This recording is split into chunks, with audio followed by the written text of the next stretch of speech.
दोस्तों नमस्कार, स्वागत है आप सभी का मेरे YouTube चैनल के आर हिंदी कहानियाँ में। आज की कहानी सुनकर आपके भी रोंगटे खड़े हो जाएंगे कि क्यों दो सगे भाई एक दूसरे के जानी दुश्मन बन गए। कारण जानकर आपके भी पैरों तले जमीन खिसक जाएगी। आप भी हैरान हो जाएंगे, सोचने पर मजबूर हो जाएंगे। कहानी को डिटेल से जानने के लिए वीडियो में लास्ट तक बने रहें। तो चलिए कहानी शुरू करते हैं। रात के 2 बज रहे थे। घर के सभी लोग गहरी नींद में थे। रीमा चुपचाप उठी और बगल वाले कमरे में चली गई। उस कमरे में उसका देवर सूरज सो रहा था। रीमा सूरज के बगल में आकर लेट गई और उसके बालों में उंगलियां फिराने लगी। उसके लगातार ऐसा करते रहने से सूरज जाग गया और बगल में अपनी भाभी को लेटे देखा धीरे धीरे मुस्कुराने लगा। दोनों एक दूसरे को सहलाते और चूमते रहने के बाद देवर भाभी ने जब तक ताकत रही जमकर एक दूसरे के साथ खेले। दोनों को एक दूसरे के साथ लेटे हुए सुबह के 5 बज चुके थे। रीमा जब अपने कमरे में जाने लगी तो सूरज ने उसे पकड़कर फिर से घसीट लिया। जाने दो ना, तुम्हारे भैया जाग गए होंगे, रीमा ने इठलाते हुए कहा। अरे भाभी, जाग गए होंगे तो जग जाने दो न उन्हें। मैंने तुम्हें पाने के लिए कितना कुछ किया है। वैसे भी उनको ये सब हमारा प्लान समझ में नहीं आएगा, इतने स्मार्ट नहीं है वे, सूरज ने अंगड़ाई लेते हुए कहा। सूरज की इस बात पर दोनों ही खिलखिला कर हंसने लगे और रीमा अपनी साड़ी और पल्लू सही करके अपने कमरे में चली गई जहां उसका पति बिरज सो रहा था। उसने एक नजर अपने पति की ओर डाली और उसके माथे को चूम लिया। बिरज ने आंखें खोली और कहने लगा, रीमा तुम मुझे कितना प्यार करती हो, रोज मेरे माथे पर चूम कर जगाती हो। मुझे ये बहुत अच्छा लगता है। मैं कितना खुश नसीब हूँ जो मुझे तुम्हारी जैसी पत्नी मिली। ये कहकर बिरज ने रीमा को अपनी बाहों में भर लिया। बिरज और सूरज का कपड़ों का कारोबार था। बिरज बहुत ही सीधा और सज्जन था, जबकि सूरज एक आवारा और गलत संगत में पड़कर इधर उधर पैसे बर्बाद करने वाला लड़का बन गया था। सारा कारोबार बिरज ने ही संभाल रखा था, जबकि सूरज सिर्फ इधर उधर घूमता और दोस्तों पर पैसे लुटाता था। सूरज को एक लड़की से प्यार हो गया था जिससे वो शादी भी करना चाहता था। वो लड़की और कोई नहीं बल्कि बाद में उसकी भाभी बन चुकी थी। पर उस समय जब सूरज ने रीमा के घर वालों से अपनी शादी की बात कही तो रीमा के पिताजी ने साफ मना कर दिया था। हम तुम्हारे जैसे आवारा लड़के से अपनी बेटी की शादी नहीं करेंगे। पर सूरज और रीमा के लिए एक दूसरे के बिना रह पाना नामुमकिन था। जब दोनों को अपनी शादी हो पाना मुश्किल लगा तो दोनों ने आपसी रजामंदी से एक योजना बनाई। हालांकि बिरज और सूरज दोनों सगे भाई थे पर उनमें काफी अंतर और खुलापन था। लड़कियों को लेकर भी आपस में काफी हंसी मजाक भी चल जाता था।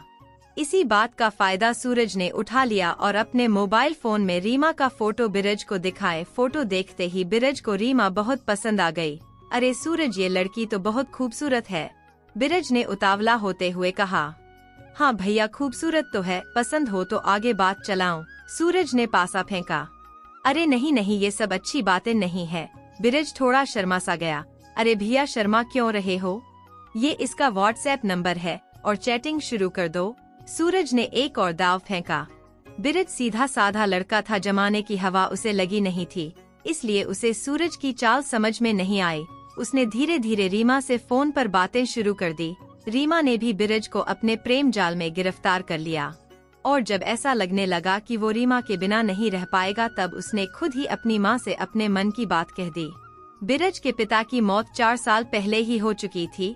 बड़े दिनों के बाद बिरज की माँ ने उसकी आंखों में खोई हुई चमक देखी थी, इसलिए वह बिरज को मना ना कर पाई और शादी के लिए न सिर्फ हाँ कर दी बल्कि खुद ही रिश्ता लेकर रीमा के घर पहुँच गयी। रीमा के घर वालों को भी कोई दिक्कत नहीं हुई और जब उन्होंने रीमा का मन टटोला तो उसकी भी रजामंदी देख रीमा के घर वालों ने रीमा और बिरज की शादी कर दी। सुहागरात के दिन जब बिरज अपने कमरे में पहुंचा और रीमा का चेहरा देखा, जब उसने संबंध बनाना चाहा तो रीमा ने मना कर दिया। रीमा ने बिरज से धीरे से पूछा, क्या आपने सिर्फ मेरे शरीर के लिए मुझसे शादी की है? नई दुल्हन से बिरज को ऐसे सवाल की उम्मीद नहीं थी, इसलिए वो एकदम शक पका गया। नहीं तो, लेकिन दोस्त कहते हैं कि शादी की पहली रात में ये सब जरूरी होता है, बिरज ने शर्माते हुए कहा। देखिए, मुझे अभी पढ़ाई पूरी करनी है, इसीलिए मैं इन सब कामों में नहीं पड़ना चाहती हूँ। जब मेरा रिजल्ट आ जाएगा तभी हमारे बीच में कोई संबंध बन सकेगा, रीमा ने समझाने वाले अंदाज में कहा। बिरज भोला था, वो रीमा की बातों में आ गया और यही समझता रहा कि रीमा पढ़ाई में बिजी है, इसलिए उसने फिर कभी संबंध बनाने के लिए जबरदस्ती नहीं की। लेकिन बिरज को क्या पता था कि उसका भाई सूरज ही उसके साथ धोखा कर रहा है। बिरज तो अपने काम में बिजी रहता था, इधर रीमा और सूरज जवानी के मजे लूट रहे थे। अब उन लोगों को किसी की परवाह नहीं थी। वैसे भी सूरज और रीमा में भाभी देवर का रिश्ता था, इसलिए माँ को भी शक नहीं हुआ। रीमा कभी कभी डॉक्टर को दिखाने को कहती तो बिरज यही कह देता कि आज दुकान पर बहुत काम है, तुम सूरज के साथ चली जाना। फिर क्या था, रीमा और सूरज घर से निकल जाते और किसी होटल में 3-4 घंटे मौज मस्ती और मजे करके लौट आते हैं। किसी ने सोचा भी नहीं था कि एक प्रेमी जोड़ा अपने प्रेम को कायम रखने के लिए किस कदर गंदे खेल को अंजाम दे सकता है। बीरज और रीमा की शादी को 1 साल बीत चुका था, पर उसे अभी तक रीमा के शरीर का सुख नहीं मिला था। जब बिरज से न रहा गया तो उसने शर्माते हुए ये बात अपनी माँ से बता दी। बिरज की माँ को कुछ अजीब सा तो लगा, पर उन्होंने सोचा कि पढ़ने लिखने वाली लड़की है, अभी से बच्चों के चक्कर में नहीं पड़ना चाहती। ये सोचकर उन्होंने उल्टे बिरज को ही समझा दिया।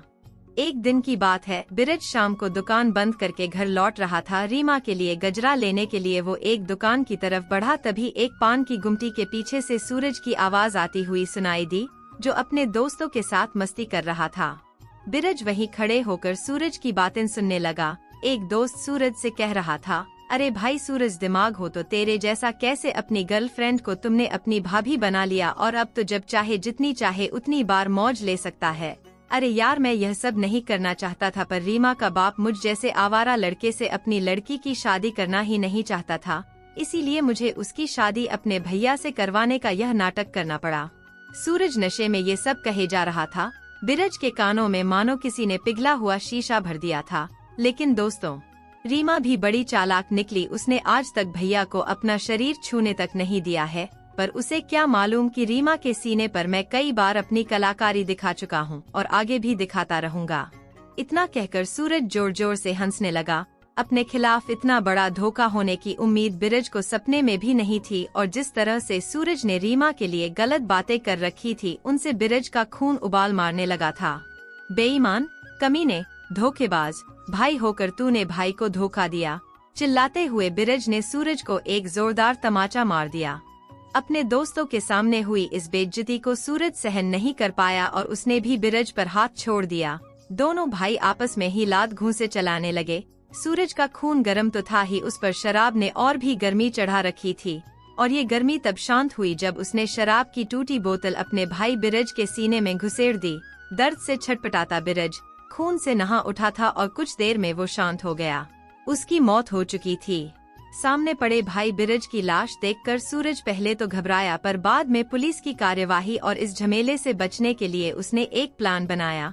सूरज और उसके दोस्तों ने पुलिस को ये बताया कि कोई लूटने के मकसद से बिरज का खून कर गया है, और पर्स, मोबाइल फोन, घड़ी वगैरह भी उन लोगों ने ठिकाने लगा दिया। बिरज अपने हाथ में एक सोने की अंगूठी पहने रहता था, जिस पर सूरज का दिल आ गया, इसलिए वो अंगूठी सूरज ने पुलिस को न देकर अपने पास रख ली। पुलिस ने भी सूरज की बात को सच मान लिया और लूट का केस मानकर केस बंद कर दिया। बिरज की मां ने भी अपनी फूटी किस्मत समझकर आंसू पोंछ लिए।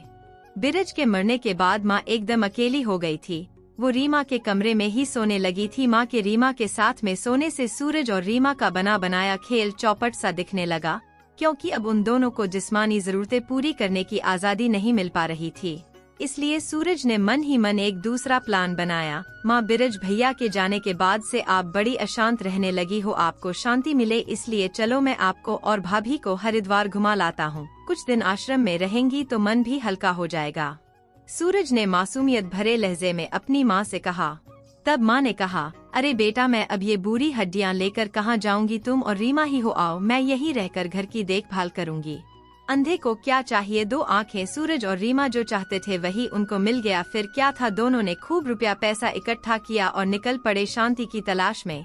पहले तो शहर में जाकर उन्होंने होटल में कमरा लिया और जी भरकर अपने जिस्मों की प्यास बुझाई। इधर सूरज की मां घर में अकेली होने के चलते घर की साफ सफाई में लग गई। सफाई के दौरान उन्हें सूरज के कमरे की अलमारी में बिरज की वो अंगूठी मिली जो सूरज उसको मारने के बाद ले आया था। अचानक से बिरज को लूट लिया जाना, जबकि बिरज कई सालों से उस रास्ते से आता जाता था, और आज अचानक से बिरज की अंगूठी का सूरज की अलमारी में मिलना माँ के दिल में शक सा पैदा कर गया। माँ ने कमरे को और खंगाला तो पाया कि उसकी बहू रीमा की चुन्नी भी सूरज के कपड़ों में मिली। माँ समझ गई कि क्या मामला है। लेकिन वो कर ही क्या सकती थी। उन्होंने सूरज के दोस्तों को घर पर बुलाया और बातों बातों में सारा भेद उगलवा लिया। अब उनके पास एक ही उपाय था, दोनों की शादी कर देना ताकि देवर भाभी का खेल किसी को पता न चल सके। माँ को मालूम था कि अब रीमा के माता पिता भी कुछ ना कहेंगे, क्योंकि वे विधवा बेटी का बोझ क्यों संभालेंगे। रीमा की धोखे की कहानी, देवर भाभी की हवस और प्यार की अजब कहानी जिसने दो भाइयों को जानी दुश्मन बना दिया। दोस्तों, इस कहानी को सुनाने का उद्देश्य किसी का दिल दुखाना नहीं है, किसी को परेशान करना नहीं है, बल्कि आपको जागरूक करना है और आपको सचेत करना है, ताकि आप लोग सतर्क रहें और सावधान रहें। तो दोस्तों, कैसी लगी ये स्टोरी कमेंट जरूर करें, वीडियो को लाइक करें और अपने दोस्तों को शेयर भी करें। और आपसे गुजारिश है कि मेरे चैनल को सब्सक्राइब जरूर करें। फिर मिलेंगे ऐसी ही किसी इंटरेस्टिंग स्टोरी के साथ। धन्यवाद।